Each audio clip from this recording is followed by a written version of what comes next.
Hello student, मैं आशा सिंघल अपने YouTube channel study zone में आपका स्वागत करती हूँ। इस वीडियो में मैं आपको बीएड सेकेंड ईयर का पेपर ज्ञान एवं पाठ्यक्रम का एक बहुत ही महत्वपूर्ण प्रश्न ज्ञान के स्रोत पढ़ा रही हूँ। तो चलिए पढ़ते हैं ज्ञान के स्रोत।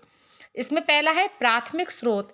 इस प्रकार के स्रोतों के अंतर्गत वे स्रोत आते हैं जो सर्वप्रथम हमारे सामने सूचनाओं को उपस्थित करते हैं। प्राथमिक स्रोत के माध्यम से प्राप्त सूचनाएं पूर्णतया हमारे द्वारा सूचनाओं को पहचानने एवं समझने की योग्यता पर आधारित होती है। इसी कारण इस प्रकार के स्रोत बहुत ज़्यादा विश्वसनीय नहीं होते।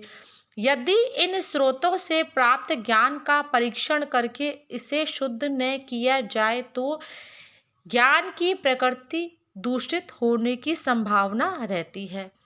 प्राथमिक स्रोत के रूप में इंद्रियों को सम्मिलित किया जाता है।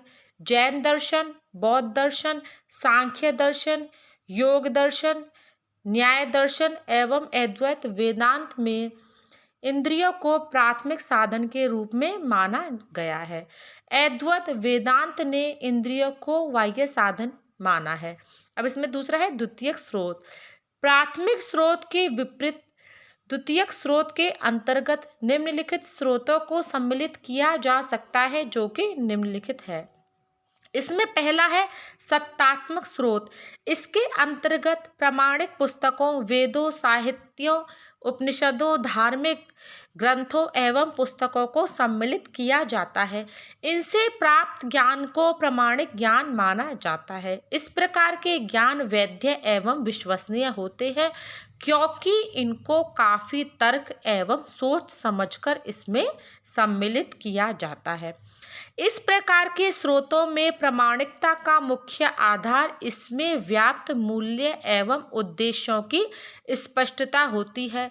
इस प्रकार के साधनों के अंतर्गत ही विद्यालय में पढ़ाई जाने वाली पुस्तकों को भी सम्मिलित किया जा सकता है क्योंकि ये पुस्तकें एवं इसमें निहित ज्ञान भी समुचित चिंतन मनन के बाद ही विषय वस्तु के रूप में सम्मिलित किया जाता है। अब अगला है अप्रामाणिक स्रोत। इस प्रकार के द्वितीयक स्रोत के अंतर्गत उन स्रोतों को भी सम्मिलित कर लिया जाता है जो कि ज्ञान तो प्रदान करते हैं पर इनके प्रामाणिक होने की संभावना अधिक नहीं होती। इस प्रकार के स्रोतों से एकत्रित सूचनाओं की जांच पड़ताल करना आवश्यक होता है। इस प्रकार के स्रोत के रूप में निम्नलिखित स्रोतों को शामिल किया जा सकता है, जिसमें फर्स्ट है अनुभवजन्य ज्ञान। अनुभव से प्राप्त ज्ञान हमारे व्यक्तिगत अनुभव पर आधारित होते हैं, इसलिए इस प्रकार का ज्ञान व्यक्तिनिष्ठ होता है। इसमें वस्तुनिष्ठता का अभाव हो सकता है। सहज प्रवृत्ति के अंतर्गत व्यक्ति को स्वतः ही ज्ञान की प्राप्ति हो जाती है। जैसे यदि किसी व्यक्ति के दाहिने हाथ पर कोई चींटी मंद गति से चल रही हो तो उसका बायां हाथ अपने आप उठकर चींटी को हटाने के लिए दाहिनी ओर चला जाता है। वहाँ पर मस्तिष्क कोई कारण नहीं होता तथा यह स्वाभाविक क्रिया का एक पक्ष होता है। अब दूसरा है इसमें इंटरनेट से प्राप्त सामग्री। इंटरनेट से प्राप्त सभी प्रकार के ज्ञान को हम प्रामाणिक नहीं मान सकते क्योंकि कई बार सूचनाएं सही नहीं होती। इसलिए इस प्रकार के ज्ञान के स्रोत को सावधानी पूर्वक विश्लेषण करने के बाद ही प्रामाणिक बनाया जा सकता है। अब तीसरा हम देखते हैं सामाजिक अंतःक्रिया। ड्यूबी महोदय का मानना था कि समाज में रहते हुए दूसरे व्यक्तियों के साथ अंतःक्रिया करते समय भी ज्ञान का सृजन होता है। इसके अंतर्गत निम्नलिखित को सम्मिलित किया जा सकता है, जिसमें पहला है समाज यानी सोसाइटी और दूसरा है संस्कृति यानी कल्चर। समाज के सदस्य एक दूसरे के साथ अंतःक्रिया करते समय कई प्रकार के नए ज्ञान का सृजन एवं पुराने ज्ञान का आदान प्रदान करते रहते हैं। संस्कृति भी ज्ञान का एक विशाल भंडार है जो किसी समाज की धरोहर के रूप में व्याप्त होती है। अब हम चौथा देखते हैं, परंपराओं एवं कथाओं से प्राप्त ज्ञान। इस प्रकार के ज्ञान को हम परंपराओं के नाम पर प्रयोग तो कर रहे होते हैं, पर इनका कोई स्पष्ट आधार न होने के कारण ये प्रामाणिक नहीं माने जा सकते।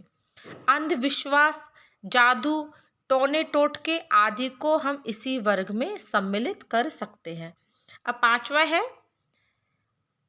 अंतःप्रज्ञा अथवा अंतर्दृष्टि। इस प्रकार के ज्ञान के स्रोत से प्राप्त ज्ञान संयोग एवं अत्यधिक बुद्धि का परिणाम होते हैं। ज्यादातर विद्वानों ने इस प्रकार के स्रोत को आध्यात्मिक स्रोत माना है।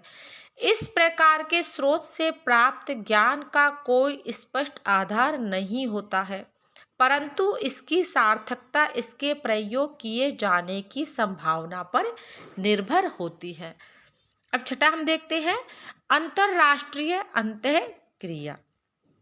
सिर्फ समाज ही नहीं बल्कि अंतरराष्ट्रीय स्तर पर अब अंतःक्रिया होने लगी है। आधुनिकता के कारण इस प्रकार की अंतःक्रिया अधिक बढ़ गई है। इसके कारण ज्ञान को संसार के एक कोने से दूसरे कोने में फैलाया जा रहा है। अब सातवां है तर्क, चिंतन एवं बुद्धि। बुद्धि का प्रयोग करके तर्क चिंतन के माध्यम से शुद्ध ज्ञान प्राप्त किया जा सकता है। तर्क के माध्यम से प्राप्त ज्ञान की यह विशेषता होती है कि या तो यह निगमन विधि पर आधारित होता है या आगमन विधि पर आधारित होता है। आगमन विधि के अंतर्गत अनुभवों का सामान्यकरण किया जाता है, अर्थात किसी एक व्यक्ति या घटना के आधार पर ज्ञान को सही नहीं माना जाता, बल्कि बहुत सारे व्यक्तियों के अनुभवों या एक जैसी बहुत सारी घटनाओं का अवलोकन करके उनमें व्याप्त सामान्य या एक जैसे ज्ञान को सही ज्ञान के रूप में स्थापित किया जाता है। विज्ञान के द्वारा प्रदान किए गए सभी ज्ञान इसी श्रेणी में आते हैं। आगमन विधि का प्रयोग करके भी ज्ञान स्थापित किया जाता है। इस विधि के अंतर्गत तात्कालिक ज्ञान को तर्क के आधार पर सिद्ध किया जाता है। यदि ज्ञान की प्रामाणिकता सिद्ध कर दी जाती है तब वह ज्ञान शुद्ध ज्ञान मान लिया जाता है। यदि प्रामाणिकता सिद्ध नहीं हो पाती तो इसको निष्कासित कर दिया जाता है। अब अगला है अनुभवजन्य या अनुभव सिद्ध ज्ञान।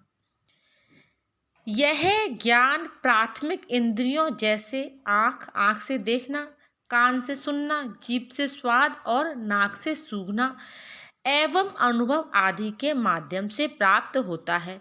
कभी कभी कुछ उपकरणों का प्रयोग हमारी इंद्रियों के रूप में किया जाता है, जैसे कंप्यूटर, अर्थात अनुभवजन्य साक्ष्य, डाटा अथवा ज्ञान को इंद्रिय अनुभव के रूप में भी जाना जाता है।